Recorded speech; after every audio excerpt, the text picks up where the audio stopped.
Back right now at 4:30 with our continuing coverage of the election protests that happened in Washington this week. Obviously, quite a scene. Face the Nation moderator Margaret Brennan joining us live this afternoon from Washington, D.C. Margaret, thank you. I know obviously it's been a busy week for everybody. I think the world is just overwhelmed by what has gone on this week. I'm not even exactly sure where to start, but what is the latest that you're hearing about impeachment and where President Trump is right now? President Trump remains the commander-in-chief with 12 days left on his term, and that short period of time means that the two avenues you just mentioned to remove him from office, the 25th Amendment, which officials inside the administration were considering invoking and continue to talk about, but think may be too complicated at this point, and impeachment, the other avenue, which House Democrats say they will introduce articles of impeachment on Monday. Both of those things may take too much time and may be legally challenged. The cleanest break would be for the president to resign. But the question is, who is going to force him to do it? So for the remaining period of time, what I am hearing from officials and advisors to the president is that they are just looking to ride out these last 12 days of the Trump presidency with the hope that there is no further incitement of violence.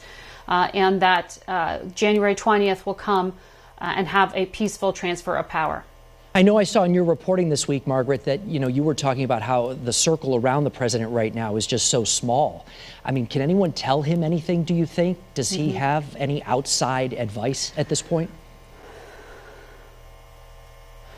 Well, the president may be speaking to people outside the White House, but he is incredibly isolated from the individuals who run our government, the cabinet secretaries, the close advisors. And that is what I have consistently heard from a handful of top advisors to the president.